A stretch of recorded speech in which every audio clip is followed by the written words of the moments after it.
Hello YouTube. We are continuing to talk about and discuss slavery in the Bible, and I'm now going to turn my attention to slavery in the New Testament. Now, I've already discussed at length slavery in the Old Testament and all the passages such as Leviticus 25:44 through 46 and Exodus 21:20. So before you start commenting or responding to this video, I would encourage you to look at those videos first. Like I said, I've already gone over slavery in the Old Testament, slavery sanctioned by the Mosaic Law, and I've gone over that in detail and discussed all the relevant passages there.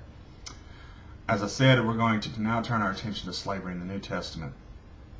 The issues of slavery in the New Testament, especially the issues that are raised in the writings of Paul, get somewhat more complex, primarily because it was a Roman system, not one sanctioned by God, so the apostles are dealing with rules and laws outside their own control. To begin with, we should ask, what exactly is slavery in New Testament times, and was it closer to the system that we've been discussing in the Old Testament, or was it closer to antebellum America and the pre-Civil War slavery versions, or modern day slavery? Was slavery in the New Testament, was it non-consensual ownership to make the rich wealthier, or a voluntary system to help people get out of poverty? The short answer to this question is yes and no. So the next question is, did the apostles condone the Roman system, and why did they not outright condemn it? The fact of the matter was the Roman system was a mixed bag. This could explain the answers of the apostles on the issue. But before we fairly assess the apostles' approach, it is very important to understand the Roman system of slavery and how it actually affected the population.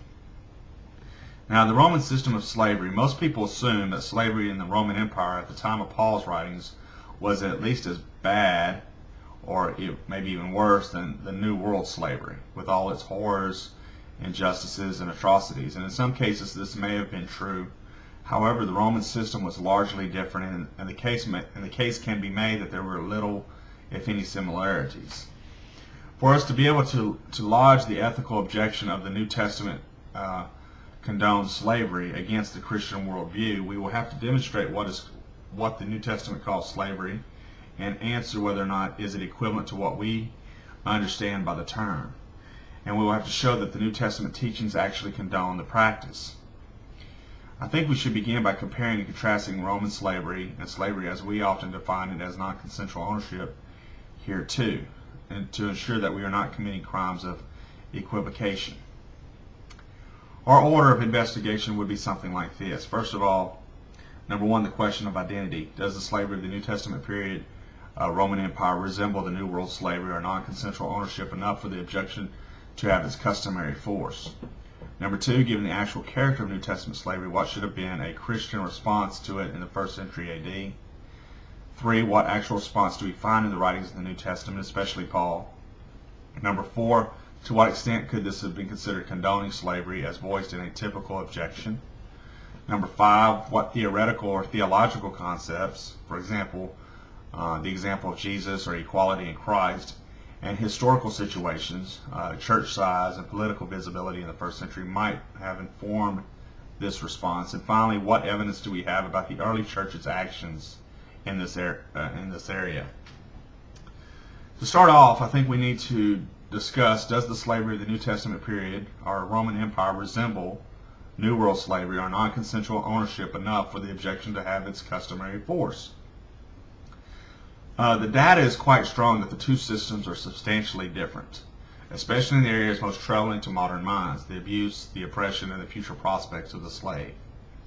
To start off with, we should consider motive. We've already looked at motive as far as slave owners in antebellum America, and as we've pointed out already, slave owners in pre-Civil War America were more interested in economic exploitation, getting rich off the backs of slaves. Wealthy Roman slave owners, on the other hand, were basically concerned with status, how they looked to their peers. Then you go to entry. Sources of slaves for the New World slavery were primarily piracy, or slave trade, and natural reproduction. No one became a slave to rise in social status, power, or wealth. The sources for Roman slavery were many. you had the Roman military conquest, but these had actually declined quite a bit around the time of the New Testament. You had natural reproduction. You had rescue from exposure or intended infanticide, or the killing of babies. International trade. You also had a slave trade or piracy, and some people actually sold themselves into slavery for differing reasons. Then there's the issue of treatment. In both cases, treatment varied depending on the owner. However, slaves in the Roman world actually had some rights, where slaves in the New World had little to no rights at all. Living conditions. In the New World, most of the living conditions were poor, very bad. In the Roman world, you had a rural, mixed, domestic situation, and it could be either good or bad. I mean, it really depended upon the status of the slave and the slave owner. Legal controls on masters. In the New World, pre-Civil War America, there were virtually none. In the Roman world, there were some legal controls, and slaves had some legal rights. Legal recourse for slaves, again, none in the New World, some in the Roman world. Legal agent status. The New World, slaves were not legal agents. They had no say over their lives or their property. Whereas in the Roman world, some slaves could own slaves, they could own property, they could take out loans, they could lease, rent land, they could even offer service contracts. And then there's the legal exit. In the New World, pre-Civil War America, never happened. And in the Roman world, freedom was customary and frequent. Freedom was widespread and frequent and expected by the majority of slaves. Occupational types.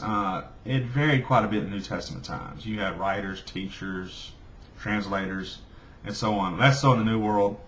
Most of the slaves in the New World were agricultural, rural slaves that worked on plantations. I'm sure if you've ever taken any type of history class, you're familiar with the labor. Social status. In the New World, slaves were poor and lower class. In Rome, slaves occupied all classes. There were slaves in Roman times who could be very rich. In fact, quoting from a history of private life from pagan Rome to Byzantine, this is from 1987, a handful of slaves were richer and more powerful than most free men. The economic plight relative to poor free labor. In the New World, the slaves stayed the same or worse. Little to no future. Roman slaves could use the system to get out of poverty. Social advancement. In the New World, most slaves were poor. In the Roman world, many had advancement opportunities. And then incentives for the slave to perform. In the New World, slavery was largely punitive, coercive, and quite negative. In the Roman world slavery of the New Testament period, this element was certainly there, but there was overshadowed generally by the profit motive. The slave could earn money and often had profit-sharing arrangement with the master. There's even documentation of slave bankers. Incentives to perform were often structured into more positive, into these more positive ways. This is another vast difference between the two systems. This information I shared with you is pulled from many sources. In an effort to keep this video somewhat short, I didn't list them all, but I can supply them if needed. It should be apparent from this detail that these two systems are hardly comparable. And quoting from Defending Black Faith, Answers to Tough Questions from African American Christianity, 1997, states, the slaveholders of the New World period severely misrepresented Paul. First, Paul was addressing non-racial Roman household slavery, a situation quite different from slavery practiced in the Americas. Household slavery had greater opportunities for freedom, status, and economic mobility than did the vast majority of free peasants in Paul's day. One wonders whether the same term should apply to both U.S. slavery and Roman household slavery. And I will continue slavery in the New Testament in the next video.